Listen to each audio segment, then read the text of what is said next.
So far in this course on immunology, we have looked at the individual components of the innate and adaptive immune system and the key roles they play in helping our bodies mount an effective immune response against a foreign invader.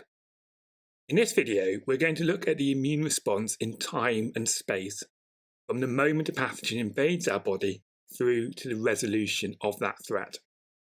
We won't be looking at the precise mechanisms and details again, as these have been covered in previous videos.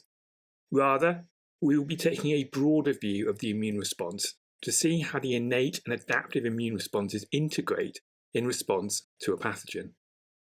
As we have discovered, the immune system can be considered to consist of three layers: the physical and chemical barriers that prevent pathogen entry, the induced innate response, which is activated at the earliest stages of an infection and is sometimes sufficient to prevent many infections taking hold. However, the pathogen is sometimes able to evade the immune response, and in these scenarios, the innate immune system sets the scene for the adaptive response, which, although it takes longer to become activated, is much more specific to the individual antigen being encountered. How would we define an immune response, though? Well, one way is to think of it as a coordinated response to protect the body against trauma and infection and to maintain homeostasis whilst generating future protection. It's really this coordinated sequence of events that we are going to be exploring in this video. So let's look at the timeline of a primary immune response, so the immune response that occurs upon first encounter with a pathogen. The immune response is triggered when the microorganism colonizes our body and its numbers start to increase. So at this point, it has breached the physical barriers, evaded the chemical mediators, and has managed to establish a focal point for the infection. Pattern recognition receptors bind to their ligands and help initiate an appropriate innate response for the eliciting agent. And the early innate response involving preformed mediators such as cytokines, chemokines, and interferons that are produced by resident cells of the immune system in tissues, which include mast cells, macrophages, and innate lymphoid cells, aims to contain the microorganism. However, as pathogen numbers rise, an inflammatory response is induced, with an upregulation of components such as cytokines and chemokines, which drive the recruitment of circulating cells to the site of infection, which includes neutrophils and subsequently monocytes, which become macrophages.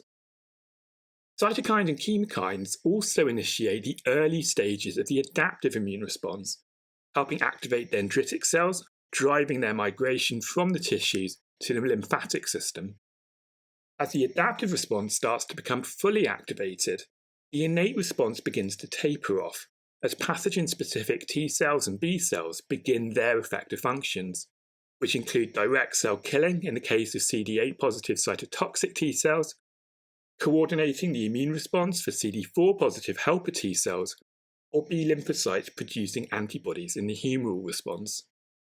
Following the activation of the effector phase of the immune response, pathogen numbers start to decline until the threat is cleared and tissue homeostasis is restored. While all this is going on, immune memory is also developing through the formation of long-lived memory cells, so that if the same threat is ever encountered again, it can be dealt with much more efficiently, because, as you can see, this initial response can take around 2 weeks to restore homeostasis, depending on the severity of the infection. The initial innate response kicks in incredibly rapidly, sometimes within minutes. It peaks quickly and then starts to wane. During this phase, depending on the nature of the pathogen, pro-inflammatory cytokines and antiviral interferons are produced to help contain the threat.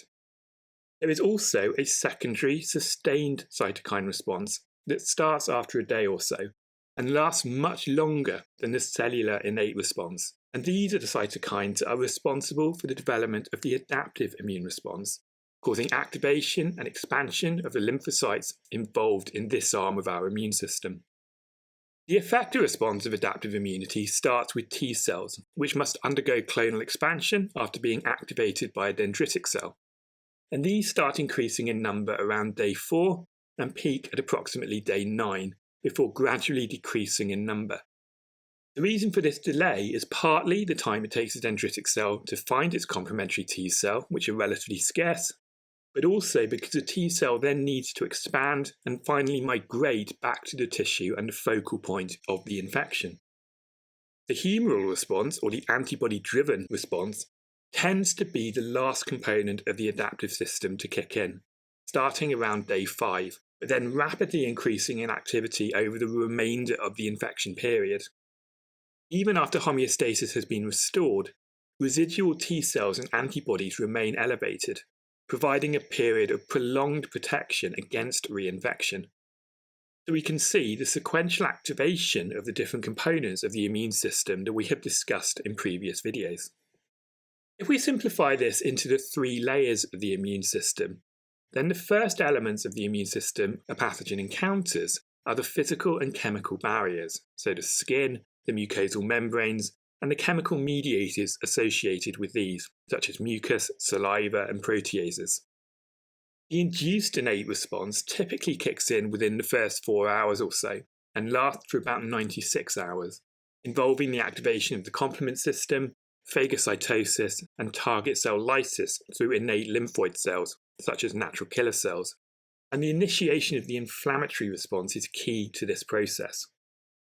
The adaptive response, involving T and B lymphocytes, takes about 96 hours to become fully activated, but is much more specific and helps rapidly resolve the infection. So that is an overview of the timeline of a single immune response, and that is absolutely fine if we were only ever infected by one microbe and only needed to mount one single immune response. But in reality, and perhaps something you haven't considered, is that multiple immune responses are being carried out by the body simultaneously.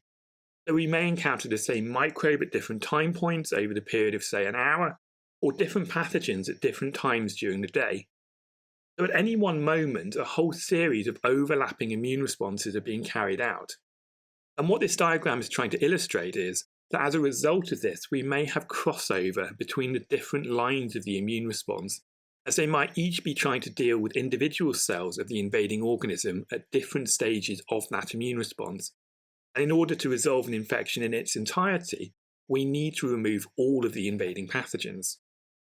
What I hope you've taken from this so far is that the immune response is a dynamic process, and it changes in its intensity and nature over the duration of an infection. The innate responses are antigen independent, and then the adaptive responses become more focused and powerful as they hone in on the individual threat being encountered. So we need to consider whether the pathogen is intra or extracellular. Is it a bacterium, a virus, a fungus, or a parasite, which will determine the type of immune response that is initiated.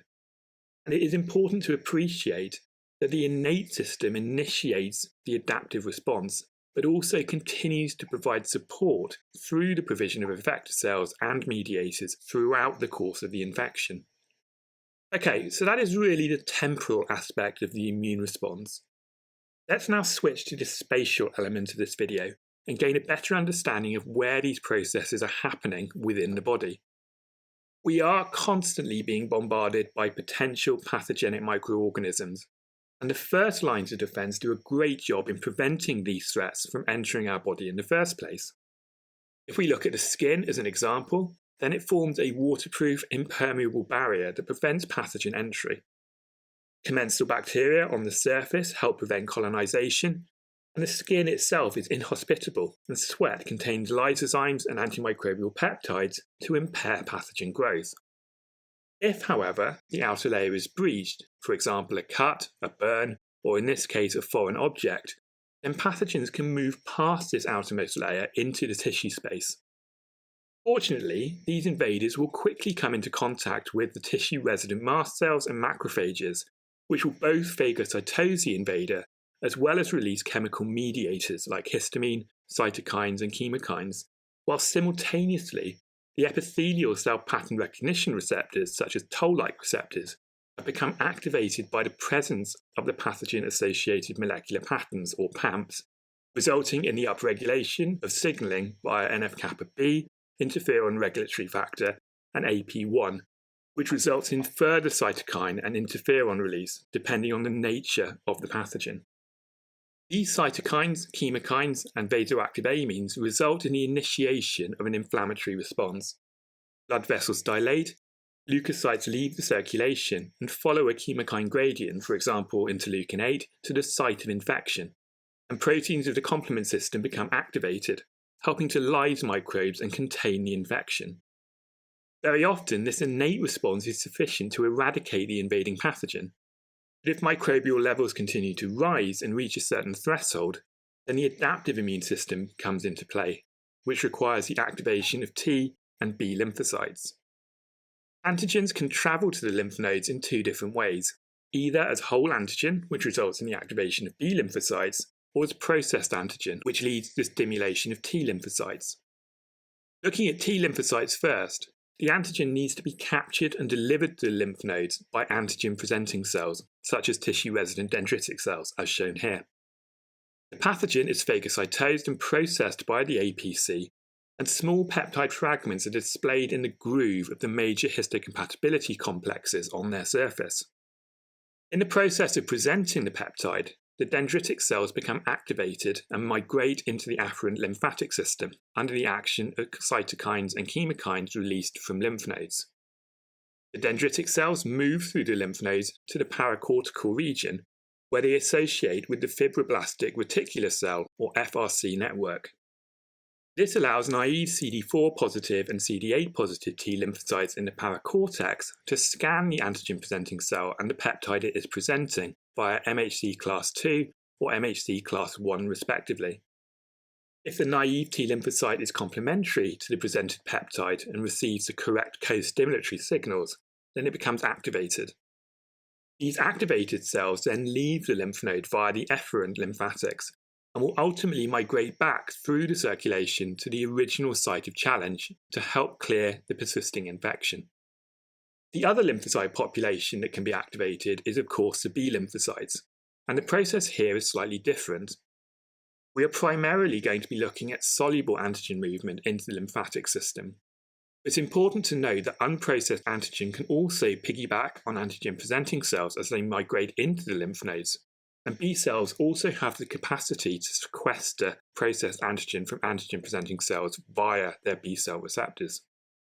Soluble antigen can reach the lymph nodes directly, and this can happen incredibly rapidly, within minutes if not seconds after infection, whereas antigen-presenting cell-borne antigen may take hours or even days to find its way to the lymph nodes.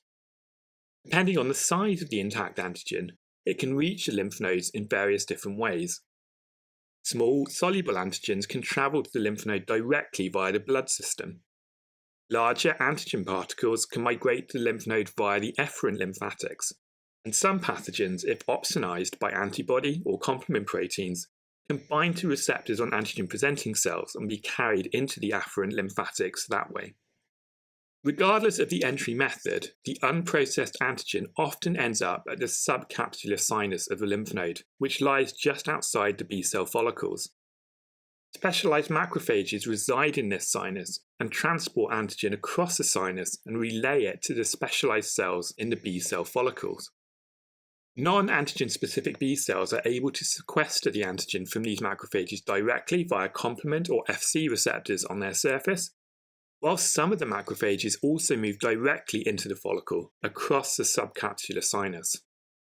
Ultimately, however, the antigen gets transferred from the macrophage either directly or via the non-antigen specific B lymphocytes to follicular dendritic cells, which are constantly being scanned by naive B cells in the follicle.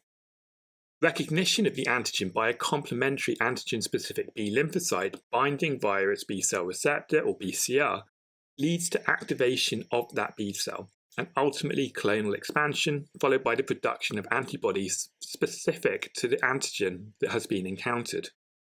Don't forget as well that while this is happening in the lymph nodes, the spleen also plays an important role in the presentation of blood-borne antigen. The spleen is made up of red and white pulp, which, much like the lymph node, is organized into T cell zones at the periarticular sheath and B cell follicles. The red and white pulp is separated by the marginal zone. An intact antigen enters the white pulp either directly or via a relay involving macrophages in the marginal zone, which is very similar to the process that happens in the lymph node.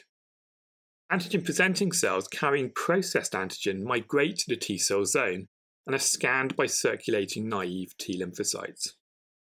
To summarise the adaptive response in space and time, we can think of the two different activation pathways. The T-cell response takes a little longer to be initiated, but tends to be slightly faster to respond overall after the antigen has entered the lymph node, which is typically within 24 hours. And the T-cells become activated and start to proliferate to carry out their effector functions within about 3 to 4 days. These effector functions are the production of cytokines and chemokines from CD4 positive T helper cells and cell killing for CD8 positive cytotoxic T cells. In contrast, the B-cell response is normally quicker to be triggered, with soluble antigen reaching the lymph nodes within seconds to minutes, but the overall effector response to produce antibodies often takes longer to become fully activated. This is because B cells that have bound soluble antigen need to move to the margin of the T cell zone to become activated by CD4 positive helper T cells, before migrating to the follicular zone where proliferation, expansion, and the formation of germinal centres occurs. Therefore, the production of antibody often trails slightly behind the T-cell response, and if we revisit the overall timeline of the primary response, we can see just that, with the T-cell response starting to kick in around day 3 or 4, while antibody levels start to rise around day 4 to 6. However, that antibody production is much more sustained and long-lasting than the T-cell response, providing residual protection after the initial threat has been cleared and the immune response has contracted, which happens around day 10 to 14. The final thing we need to explore is this contraction of the immune response and the resolution of inflammation, which prevents the development of chronic inflammatory conditions. Effector cells have a limited lifespan, and once they have fulfilled their effector function, they undergo apoptosis or programmed cell death. This is an active process that results in the removal of immune cells in a highly ordered manner that does not result in any further inflammatory response. For example, this may happen through the interaction of a protein called Fas with Fas ligand, which we will explore in more detail in a future video on apoptosis. This interaction drives the formation of death-inducing signaling complexes within cells. We also see the downregulation of certain surface chemokine receptors that cause cells to die by neglect or the lack of a stimulatory signal, as well as an active switch from pro-inflammatory to anti-inflammatory cytokines, which is driven by regulatory T-cell populations, responsible for dampening down and regulating the immune response. All of these processes work in tandem to return the lymph node to a naive state and restore tissue homeostasis. So that summarises the temporal and spatial aspect of the immune response, as well as briefly looking at how it is switched off or down-regulated once the threat has been contained. I'm going to leave you with something to ponder.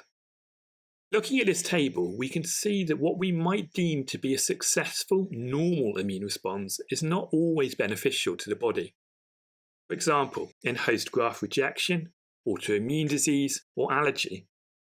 And actually, a defective immune response where the body does not respond to these antigens is beneficial in these circumstances. This ultimately requires us to think about what an appropriate versus inappropriate immune response is, and how this might contribute to disease pathologies. And in future videos, we will explore the way that the immune system can become dysregulated, leading to disease states.